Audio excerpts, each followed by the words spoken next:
कि हम इंडिया का जो ग्लोबल एक प्रेशर है, ये 37 ममालिक हुई है ना, फाइनेंशियल हब्स हैं, so India enjoys a great उसका एक बहुत बड़ा क्लाउड है, उनके इंटीग्रेटेड इंटरेस्ट हैं। और हम क्या कर रहे हैं? हम आईएफ से भी मार खा रहे हैं, हम भिखारी हैं।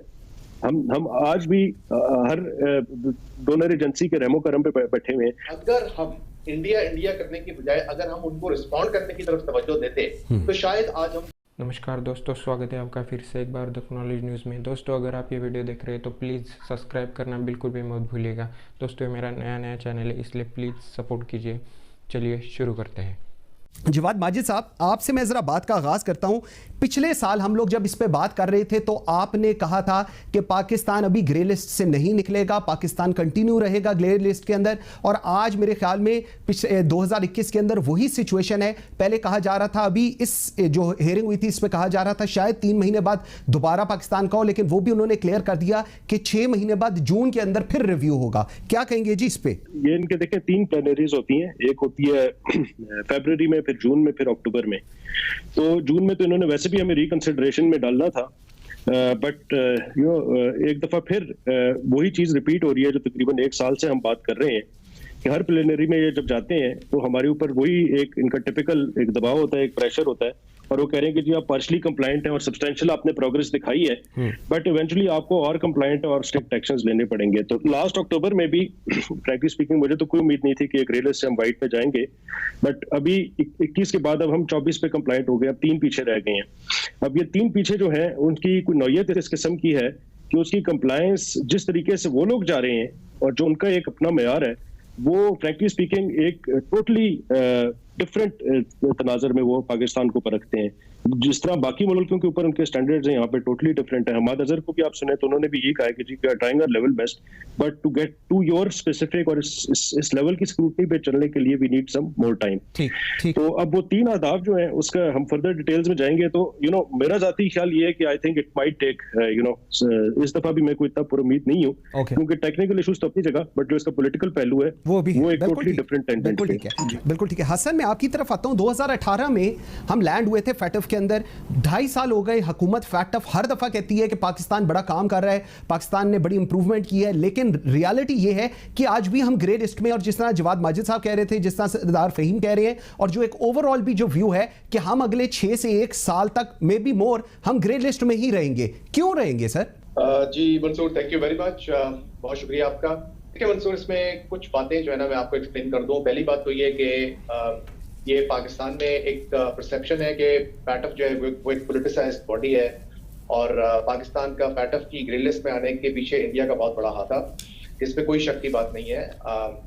It is very politicised, there is no doubt about that. लेकिन इसमें जो सबसे बड़ा फेलियर है वो हमारी अपनी जो स्टेट है उसका फेलियर है, क्योंकि जून 2018 में हम लोग फैटफ की ग्रे लिस्ट में आए थे, और ये 2001 से या बल्कि उससे भी पहले ये 2 बड़ी important United nation security council की रेजोल्यूशन थी, 1267 और 1373, जिनकी वजह से जो पूरा एक जाविया था दुनिया का वो बदल गया था, और टेररिज्म जो था वो इंटरनेशनल रेडार के अंदर आ गया था।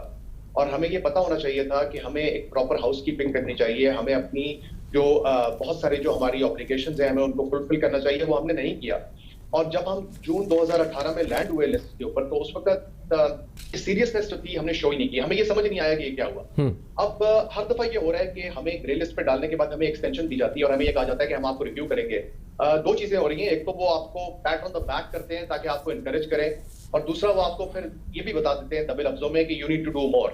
अब ये जो डू मोर है ये बहुत इंपॉर्टेंट है, क्योंकि अब परसों भी जो हुआ है, जो हमें एक्सटेंशन दी है, उसमें उन्होंने अब हमारे हमाद अजहर साहब कह रहे हैं कि 90% हमने कंप्लायंस कर ली है। ठीक है। I am not too sure about that and I will tell you why, क्योंकि जो 10% रहता है करना, that in my view could be the 90% of the work that we have to do. Absolutely. इसमें जो सबसे मेन चीज है ना मंसूर, वो है please don't forget it is terrorism financing. बिल्कुल ठीक कह रहे हैं। SC resolution 1267 1373 unfortunately हमें ये ऑपरेशनलाइज करना आ ही नहीं रहा, और it's और अच्छा एक और जो एक अजीब चीज है वो ये है कि हम सेलिब्रेट करते हैं विक्ट्री को not going in the fact of black list.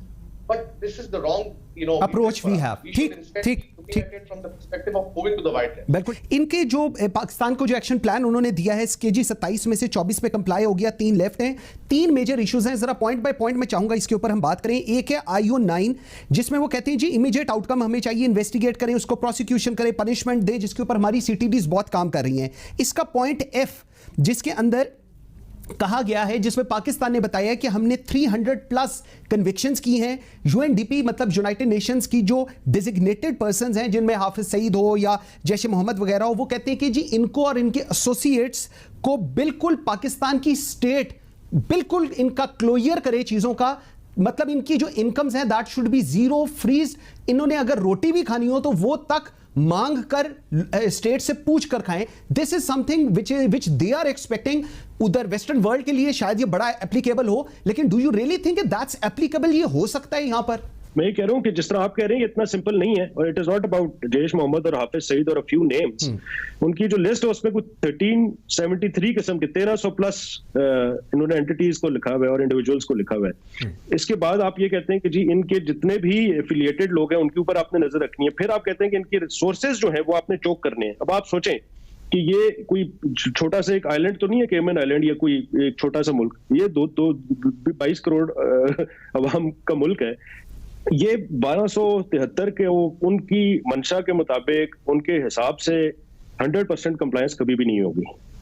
Simultaneously इसी फोरम पे जब इंडिया के बारे में सवाल किया जाता है कि इंडिया में भी तो टेररिस्ट फाइनेंसिंग कर रहे हैं, इंडिया में भी तो ये सारी चीजें चल रही हैं, तो वो कहते हैं कि नहीं हम तो एक ओवरऑल 360 डिग्रीज एनालिसिस करते हैं, हम एक इंसिडेंस को या एक पर्टिकुलर चीज को लेकर नहीं जा सकते। तो दोहरा में आ रहा है। और इसके अंदर हमारा जहां तक कसूर है वो यहाँ तक जरूर है कि मेरा नहीं ख्याल आज भी हम इकोनॉमिकली उस सूरत हाल में हैं कि हम इंडिया का जो ग्लोबल एक प्रेशर है, ये 37 ममालिक हुई है ना, फाइनेंशियल हब्स हैं।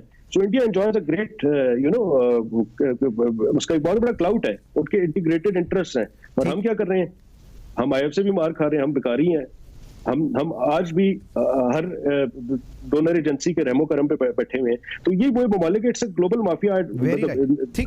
ठीक है, आगे जाके हम इसको भी बात कर सकते हैं कि क्या वजूहात हैं कि हम और किस तरीके से निकलेंगे हम इससे। ठीक है, रीजनिंग फ्रैंकली स्पीकिंग हमने इंक्लूसिव अपनी एक अप्रोच देखनी है। हम जब तक IMF के प्रोग्राम्स पे जब तक हम अपने फंडामेंटल्स ठीक नहीं करते, which will take time। बिल्कुल। सो ये एक प्रेशर है जो IMF और ये सारे इदारे आपके ऊपर कहीं ना कहीं से आपको स्क्रू करते हैं और हम उस दलदल में फंसते जा रहे हैं। हसन, आपकी तरफ में आता हूँ। हिंदुस्तान और अमेरिका ने हमें प्लेस किया इस सारी सिचुएशन में। हम कहते हैं हम विक्टिम हैं, हमारे जो मॉनिटरिंग टीम है उसके अंदर इंडियंस हैं। ये हम विक्टिम वाला कार्ड कब तक खेलते रहेंगे और इससे बाहर कौन निकालेगा हमें? हम लोगों की खुद क्या इसके अंदर रिस्पॉन्सिबिलिटी होनी चाहिए? How to get out of this whole situation which on daily basis is making Pakistan into a bad state?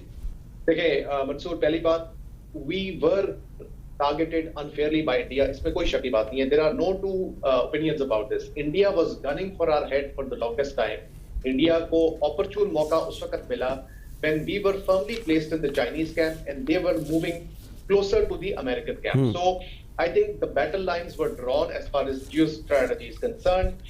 हमें पता था कि उन्होंने किया है, लेकिन मेरी सिर्फ ये इल्तिजा है कि अगर हम इंडिया करने की बजाय अगर हम उनको रिस्पॉन्ड करने की तरफ तवज्जो देते तो शायद आज हम ग्रे लिस्ट के अंदर ना होते, क्योंकि we wasted a lot of precious time which we could have used to get out of the grey list. ठीक। अच्छा, अब जहां तक इस बात का ताल्लुक है कि ये विक्टिम मेंटालिटी किस तरह बदलेगी, इसका मेरे पास कोई जवाब नहीं है मंसूर।